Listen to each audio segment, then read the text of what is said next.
राजा ने लड़की की शादी बंदर से कर दी। फिर क्या हुआ देखें। राजकुमारी और बंदर की कहानी। पुराने जमाने में एक नेक राजा था। एक दिन वो राजा अपने मंत्रियों वजीरों के साथ सैर पर निकला। जंगल के करीब डेरे डाले गए। जब खाने का वक्त हुआ तो दस्तरखान बिछाया गया। इतने में राजा ने देखा कि एक बहुत बड़े पेड़ पर एक बंदर बैठा हुआ है। सब कुछ खामोशी के साथ देख रहा है। उसमें बंदरों वाली कोई भी हरकत नहीं थी। बादशाह ने कहा, थोड़ा सा खाना उस बंदर के सामने भी डाल दो। नौकरों ने थोड़ा सा खाना उस बंदर के सामने भी डाल दिया। बंदर पेड़ से नीचे उतर कर आता है और एक ठिकरी को लेकर कुछ लिखता है। फिर बंदर ने वो ठिकरी राजा को दे दी। उस पर लिखा हुआ था कि मैं ऐसे खाने नहीं खाऊंगा, बल्कि जैसे दस्तरखान राजा के लिए लगाया गया है वैसे ही मेरे लिए भी लगाया जाए। राजा को यह देखकर बहुत हैरानी हुई। राजा ने हुक्म दिया कि इसके लिए भी एक ऐसा ही दस्तरखान लगा दो जैसा मेरे लिए लगाया है। उसके बाद बंदर पेड़ से नीचे उतर कर आया और खाना खाकर फिर से पेड़ के ऊपर चढ़ गया। अचानक आसमान पर काले रंग के बादल छा गए। नौकरों ने जल्दी जल्दी सारा सामान समेटा। राजा ने नौकरों से कहा कि एक टाट का टुकड़ा बंदर के सामने रख दो, कहीं वो भीग न जाए। नौकरों ने टाट का टुकड़ा बंदर के पास लाकर रख दिया। बंदर ने फिर से कुछ ठिकरी पर लिखा और राजा को दे दिया। उस पर लिखा हुआ था कि जैसा खैमा जैसा तंबू राजा के लिए लगाया गया है वैसा ही खैमा मेरे लिए भी लगाओ। राजा के कहने पर वैसा ही खैमा बंदर के लिए भी लगाया गया। इतने में बारिश शुरू हो गई। वो बंदर अपने पेड़ से नीचे उतरकर अपने तंबू में चला गया। कुछ दिनों बाद जब राजा वापस जाने लगा तो राजा ने नौकरों से कहा कि जाकर बंदर से पूछ कर आओ क्या वो हमारे साथ जाने के लिए तैयार है। तो बंदर ने फिर से कुछ ठिकरी पर लिखा कि जैसा हाथी राजा के लिए तैयार किया गया है वैसा ही मेरे लिए भी तैयार किया जाए, तब मैं जाऊंगा। वो राजा उस बंदर के अंदर दिलचस्पी लेने लगा और उसके लिए भी अपने जैसी सवारी तैयार करवाई। जब महल के पास पहुंचे तो राजा ने हुक्म दिया, जो खैमे नौकरों के लिए हैं उनमें से एक खैमा बंदर को भी दे दिया जाए। लेकिन बंदर ने फिर से लिख कर दिया कि जैसा महल राजा के लिए है वैसा ही महल मेरे लिए भी बनवाया जाए, फिर मैं वहां रहूंगा, वरना मैं वापस जंगल में चला जाऊंगा। राजा के पास एक और महल भी था जहां वो बहुत कम आया जाया करता था। वो महल बंदर को दे दिया गया। राजा की पत्नी और नौकरों को उस बंदर से बहुत ज्यादा चिढ़ होने लगी थी। उधर बंदर ने राजा के महल में भी आना जाना शुरू कर दिया। बंदर मुकदमे बहुत गौर से सुनता। जब राजा कोई गलत फैसला लेने वाला होता तो बंदर राजा के हाथ से फौरन कागज को लेकर फाड़ देता और कलम से सही फैसला लिखकर राजा के हाथ में दे देता। शुरू में तो राजा को बहुत गुस्सा आया, लेकिन फिर राजा समझ गया कि वो इस बंदर की वजह से बहुत सारी गलतियों से बच गया है। राजा की एक खूबसूरत बेटी थी। राजा अपनी बेटी से दिलो जान से ज्यादा मोहब्बत करता था। वो अपनी बेटी से बहुत प्यार करता था। बंदर को देखने का शौक राजा की बेटी को भी पैदा हो गया। एक दिन राजकुमारी अपनी सहेलियों के साथ बंदर को देखने के लिए आई। जब बंदर ने राजकुमारी को देखा तो उसे देखकर वो घूरने लगा। राजकुमारी बंदर से डरकर महल के अंदर भाग गई। उसके बाद से ये होने लगा कि राजकुमारी जब भी बन संवर कर अपना चेहरा आईने में देखती तो शीशे में पीछे से बंदर का चेहरा नजर आ जाता। पता नहीं कैसे बंदर उसके कमरे में घुस जाता।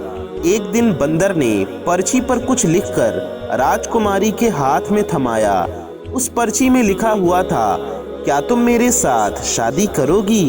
यकीन करो मैं भी बहुत खूबसूरत हूँ। राजकुमारी जानती थी कि ये तहजीबमंद और समझदार बंदर है, ये मुझे कोई नुकसान नहीं पहुंचाएगा। धीरे धीरे राजकुमारी को बंदर से हमदर्दी हो गई। जब ये बात राजा तक पहुंची तो उसे ये बात अच्छी न लगी कि बंदर उसकी बेटी के कमरे में आता जाता है। राजा एक दिन बंदर से मिलने उसके पास आया। बंदर महल में मौजूद था। तुम कौन हो?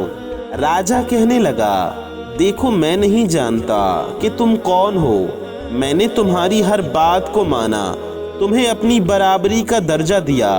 शायद दूसरा कोई राजा तुम्हारे साथ ऐसा कभी ना करता, और अब तुमने मेरी बेटी को परेशान करना शुरू कर दिया है।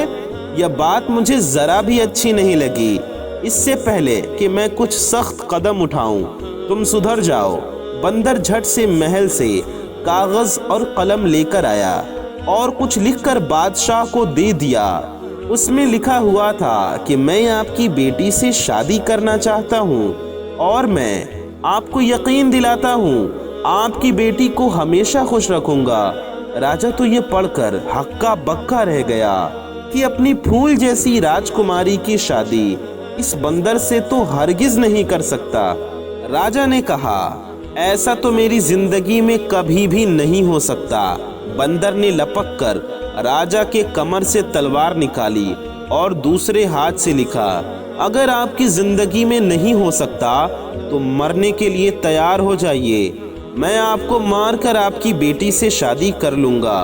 आप मेरे मोहसिन हैं, आपने मुझ पर एहसान किया है, मैं आपका एहसानमंद हूँ। आपने मुझे इस महल में रखा, मेरे खाने पीने का इंतजाम किया।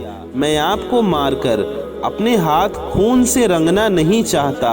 राजा ने अपनी मौत को अपने सामने देखा तो कहने लगा, अच्छा मुझे थोड़ा सोचने का मौका दो। राजा अपने महल वापस आ गया। वो बहुत परेशान हुआ। एक तरफ बेटी थी और दूसरी तरफ उसकी अपनी जान। रात टहलते हुए उसने परेशानी में गुजार दी, लेकिन अपनी बीवी को उसने कुछ भी नहीं बताया। वो जानता था कि उसकी बीवी को जैसे ही पता लगेगा वो सारा महल अपने सर पर उठा लेगी। सुबह होने तक राजा फैसला कर चुका था कि वो अपनी जान दे देगा, लेकिन अपनी बेटी की शादी उस बंदर से कभी भी नहीं करेगा। वह कुछ नसीहत करने के लिए अपने बेटी के पास गया और कहने लगा, बेटी, कल को अगर मुझे कुछ हो जाए तो तुम्हें अपनी माँ को कैसे देखना है और राजपाट कैसे संभालना है। सल्तनत की जिम्मेदारी तुम्हारी होगी। राजकुमारी ने आंखों में आंसू भरकर कहा, पिताजी, ये आप कैसी बातें कर रहे हैं? अल्लाह ताला आपकी उम्र में बरकत अता करे। राजा ने कहा, मेरी बेटी वो बंदर मेरे भी पीछे पड़ गया है और मुझसे कहता है कि मैं उसकी शादी तुमसे करा दूं, वरना वो मुझे जान से मार देगा। लेकिन ये तो नामुमकिन है। मैं तुम्हारी शादी भला उससे कैसे कर सकता हूँ? तुम्हारी माँ ने उसको कत्ल करने की कई बार मंसूबे किए, लेकिन वो हमेशा नाकाम रही। वो बंदर आज भी जिंदा फिरता है। राजा कहने लगा, मैं जाकर बंदर को साफ साफ बता देता हूँ कि मैं तुम्हारी शादी अपनी बेटी के साथ कभी नहीं कर सकता। उसके बाद शायद वो मुझे मार दे। तुम अपनी माँ के साथ तहखाने में जाकर छुप जाना और उस वक्त तक बाहर न निकलना जब तक कि वो बंदर यहाँ से चला न जाए। राजकुमारी ने कहा, अब्बा जान, आपकी जान इतनी बेकार तो नहीं है। आप मेरे पिता हैं। आप मेरे पिता ही नहीं, इस सल्तनत के बादशाह हैं, यहाँ के राजा हैं। आप जाकर बंदर से मेरे रिश्ते के लिए हाँ कर दीजिए। आखिरकार राजकुमारी ने जैसे तैसे अपने बाप को मना ही लिया। राजा ने बंदर को अपनी रजामंदी बताई कि वो शादी के लिए राजी है। बंदर ने कहा, आप शादी की तैयारी शुरू कर दें। रानी को जब ये बात पता चली तो उसने सारा महल अपने सर पर उठा लिया। शादी वाले दिन राजा ने रानी को एक कमरे में बंद कर दिया और राजकुमारी की शादी उस बंदर के साथ करवा दी। राजकुमारी की विदाई हो गई। राजकुमारी रुखसत होकर बंदर के महल में चली गई। अगले दिन जब राजकुमारी महल में वापस आई तो बहुत ज्यादा खुश थी। रानी ने जब ये देखा तो हैरान रह गई। रानी बोली, बेटी तुम उस बंदर के साथ इतनी खुश हो? राजकुमारी बोली, हाँ माँ, मैं बहुत खुश हूँ। राजकुमारी दिन में अपने बाप यानी राजा के महल में रहती और रात के वक्त वो बंदर के पास उसके महल में चली जाती। एक दिन रात के वक्त रानी ने नौकरानियों वाला कपड़ा पहना और बंदर के महल में चली गई। राजकुमारी के कमरे का दरवाजा बंद था। रानी ने दोनों की बातें सुनना शुरू की। अंदर किसी मर्द के बोलने की आवाज आ रही थी। रानी ने ताले के सुराख से अंदर झांका तो देखा कि राजकुमारी तो एक बहुत ही खूबसूरत नौजवान के साथ बैठी हुई है। वो राजकुमारी के साथ हंस हंस कर बातें कर रहा है। ये देखकर रानी हैरान रह गई और सोचने लगी, अच्छा तो ये बात है, तभी तो मैं कहूँ कि मेरी बेटी भला इस बंदर के साथ इतनी खुश कैसे रह सकती है। अब रानी वहां से जाने लगी। उसको एक तरफ बंदर की खाल पड़ी हुई नजर आई। रानी सोचने लगी, इतनी मोटी खाल बंदरों वाली, भला ये अपने ऊपर पहनकर क्यों रखता है और बंदर बना क्यों फिरता है? अगर मैं इस खाल को जला दूं तो फिर ये कभी भी बंदर नहीं बनेगा। ये सोचकर वो बंदर की खाल उठाकर अपने महल में ले आती है और उस खाल को आग लगा देती है। उधर रानी ने बंदर की खाल को आग लगाई। इधर राजकुमार को जलन महसूस होने लगी। राजकुमार बचाओ बचाओ करके गायब हो गया। हैरान कुन राजकुमारी अपने पिता के महल में वापस आती है तो देखती है कि उसकी माँ ने बंदर की खाल को आग लगा दी थी। राजकुमारी ने जल्दी जल्दी से वह आग बुझाई। राजकुमारी को पता चल गया कि ये उसकी माँ का कारनामा है। वो रो रो कर कहने लगी, हाय अम्मा, आपने तो मेरा सुहाग उजाड़ दिया। आखिर आपकी क्या दुश्मनी है मुझसे? उसकी माँ ने कहा, बेटी मुझे क्या पता था, मैंने तो सोचा कि वो बंदरों वाली खाल अगर जला दूंगी तो वो बिल्कुल नौजवानों की तरह मेरा जमाई राजा बना रहेगा। राजकुमारी ने कहा, अम्मी मैंने आपको कहा था ना, मुझे मेरे हाल पर छोड़ दीजिए, अब आपको ठंडक पड़ गई। माँ राजकुमारी की तमाम बातों को सुनकर परेशान थी। जब राजा को पता चला तो राजा ने नौकरों को भेजा, लेकिन कहीं से भी बंदर की कोई खबर ना मिली। अब राजकुमारी ने जोगन वाले कपड़े पहन लिए और राजकुमार की तलाश में निकल गई। जंगल जंगल, सहरा सहरा वो भटकती फिरती। उसके पाँव में छाले पड़ गए। राजकुमारी का रंग रूप पूरी तरह से बदल गया। एक रात राजकुमारी उसी जंगल में एक पेड़ के नीचे बैठी हुई थी। उस पेड़ के ऊपर चकोर और चकोरी बैठे हुए थे और बातें कर रहे थे। राजकुमारी उनकी बातें सुन रही थी। चकोर दरअसल एक परिंदा होता है। चकोरी ने चकोरे से कहा, क्या बात है चकोरे, तू इतना परेशान क्यों है? चकोरे ने कहा कि क्या बताऊं, यहाँ से यूरोप की तरफ एक राजकुमार है, मैं उसके लिए बहुत परेशान हूँ। उसके सारे जिस्म पर बड़े बड़े औले पड़े हैं, वो सो भी नहीं सकता। सारे तबीब और हकीम उसका इलाज कर कर के हार गए हैं, कोई भी उसका इलाज नहीं कर पा रहा है। चकोरी ने पूछा, राजकुमार की ये हालत भला कैसे हुई?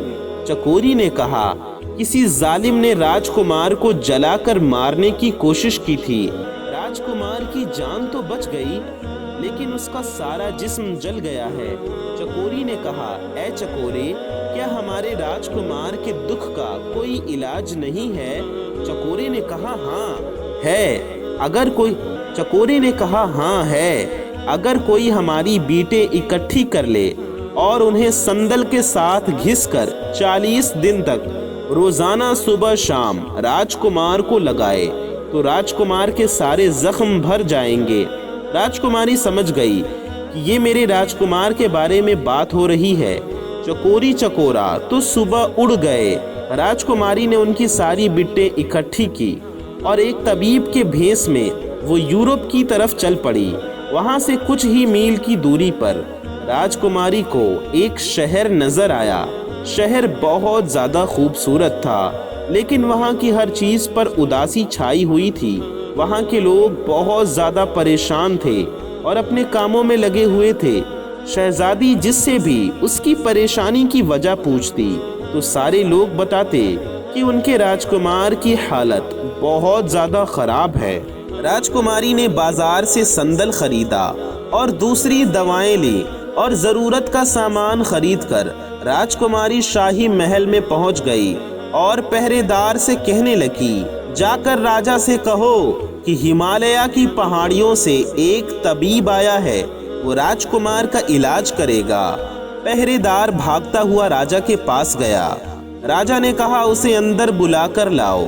राजा ने देखा कि ये तो अभी नौजवान है, यह राजकुमार का भला क्या इलाज करेगी। फिर भी राजा ने कहा, तुम भला क्या कर लोगी? बड़े बड़े तबीब और हकीम हार चुके हैं। राजकुमारी बोली, अगर 40 दिन में राजकुमार ठीक न हुआ तो जो चोर की सजा है वही मेरी सजा। ये सुनकर राजा ने फौरन हाँ कर दी और राजकुमारी ने कहा कि मुझे राजकुमार के साथ वाला कमरा चाहिए ताकि मैं दिन रात राजकुमार की देखभाल कर सकूं। राजा के हुक्म पर राजकुमारी को राजकुमार के साथ वाला कमरा दे दिया गया। राजकुमारी ने इलाज शुरू किया और महीने भर में ही राजकुमार पूरी तरह से ठीक हो गया, लेकिन वो जख्म अभी भी थोड़े थोड़े बचे थे। जैसे कि चकोरे और चकोरी ने 40 दिन की बात कही थी, इसी तरह राजकुमारी राजकुमार की खिदमत करती रही। राजा ने उसे बहुत भारी इनाम देने की तैयारी कर रखी थी और राजकुमार उस तबीब का दिल से शुक्रगुजार था। 40वें दिन राजकुमारी ने राजकुमार के जिस्म पर वो लेप किया और वहां से निकल गई और अपने महल की तरफ लौट गई। राजकुमारी ने वहां से आने से पहले राजकुमार से उसकी अंगूठी मांग ली थी और राजकुमार की अंगूठी अपने साथ लेकर वो अपने बाप के महल में वापस आ गई। उधर राजकुमार को ये नहीं मालूम था कि वो तबीब चला गया है। महल में राजकुमार की सेहतयाबी की जश्न की तैयारियां बहुत जोर और शोर से हो रही थी, लेकिन तबीब का दूर दूर तक कोई अता पता नहीं था। राजकुमार बहुत परेशान था और राजा भी हैरान था कि कैसा तबीब था, वो कैसा हकीम था जो बगैर एक भी पैसे का तकाजा किए और बिना कुछ इनाम मांगे खामोशी के साथ यहाँ से चला गया।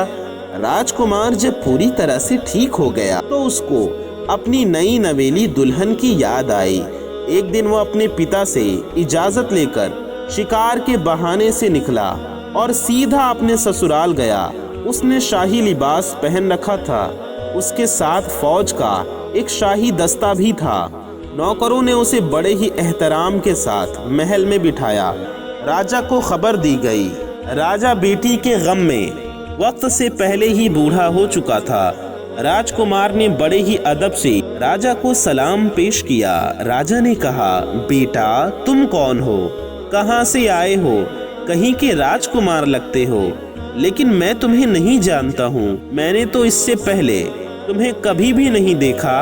राजकुमार ने कहा, आप मेरे मोहसिन हैं, आपका मुझ पर एहसान है। भले ही आप मुझे नहीं जानते, लेकिन मैं आपको कभी भी नहीं भूल सकता। मैं तो आपको बहुत अच्छी तरह से जानता हूँ। दरअसल मैं वही बंदर हूँ जिसको आपने अपनी बराबरी का दर्जा दिया था और अपने महल में रखा, खिलाया पिलाया और अपनी बेटी के साथ मेरी शादी कर दी। राजा ने खुशी से और हैरत से पूछा, बेटा ये कैसे मुमकिन है? राजकुमार ने कहा, मैं अपनी कहानी बाद में बताऊंगा, पहले बताइए मेरी दुल्हन कहाँ है? राजा ने कहा, बेटा वो तुम्हारे जाने के बाद उसी महल में अकेली रहती है। राजकुमार वहां खुशी से भागा, महल के अंदर गया। राजकुमारी गम की तस्वीर बनी बैठी थी, फूल सा चेहरा मुरझाया हुआ था।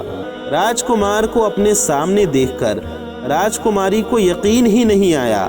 राजकुमार ने कहा, हाँ शहजादी, तुम्हारी मोहब्बत मुझे यहाँ खींच कर लाई है। तुम्हारी माँ ने तो मुझे मारने में कोई कसर न छोड़ी। मेरा सारा शरीर बड़े बड़े आंवलों से भर गया था। मेरे बचने की तो कोई उम्मीद न थी। राजकुमारी ने कहा, फिर तुम भला कैसे ठीक हुए? राजकुमार ने उसे बताया तो राजकुमारी ने कहा, अच्छा, फिर तो आपने उस हकीम को बहुत माला माल कर दिया होगा। राजकुमार ने कहा, नहीं, हैरत की बात यह है कि उसने हमसे कुछ भी नहीं लिया सिवाय मेरे एक अंगूठी के, और वो चुपचाप वहां से चला गया। राजकुमारी ने उसे अंगूठी दिखाते हुए पूछा कि क्या यही है आपकी अंगूठी? कि क्या आपकी वो अंगूठी यही है? राजकुमार ने कहा, हाँ, लेकिन ये तुम्हारे पास कैसे आई? राजकुमारी ने कहा, क्योंकि वो तबीब और कोई नहीं बल्कि मैं ही थी। राजकुमारी ने उसे पूरी कहानी सुनाई। राजकुमारी ने कहा, मेरी माँ भी आपकी दुश्मन नहीं थी। जब मेरी माँ ने आपको इंसान बना हुआ देखा तो उसने बंदर की खाल को जला दिया कि ना ये खाल होगी और ना आप दोबारा बंदर बनेंगे। राजकुमारी बोली, गलती आपकी भी है कि आपने मुझे कभी भी अपने बंदर बनने की वजह बताई ही नहीं, वरना मैं उस खाल को अपनी जान से ज्यादा हिफाजत के साथ रखती। राजकुमार ने कहा, मुझे कभी ये सारी बातें बताने का मौका ही नहीं मिला। तकरीबन 1 साल पहले की बात है। मैं शिकार के लिए निकला और मेरे साथ नौकर भी थे। जंगल में मुझे एक हिरन नजर आया। मैंने उस पर तीर चलाया। वो हिरन मेरी आंखों से ओझल हो गया। मैं उस हिरन की तलाश में निकला। मैं इतना आगे निकल गया कि मेरे साथ जो लोग थे वो सब के सब पीछे रह गए। मैं अपने साथियों से बिछड़ चुका था। मैंने देखा कि सेहरा के पास एक बुजुर्ग बैठे हुए थे। उनके साथ उनके करीब एक 10-12 साल का बच्चा भी बैठा हुआ था। वो बुजुर्ग रो रहे थे। उस बच्चे की टांग से खून बह रहा था। वो बुजुर्ग रो रो कर उस शख्स को बद्दुआ देते जा रहे थे जिसने उस बच्चे के पैर पर तीर मारा था। मुझे देखकर बुजुर्ग ने गुस्से से कहा, तुम इंसान हो या बंदर हो, तमीज तो तुम्हें छूकर भी नहीं गुजरी। बस ये उनके कहने की देर थी। मैं फौरन इंसान से बंदर की शक्ल में तब्दील हो गया। बुजुर्ग ने कहा, अब तू जंगल जंगल भटकता फिरेगा। बस ये उनके कहने की देर थी। मैं फौरन इंसान से बंदर की शक्ल में तब्दील हो गया।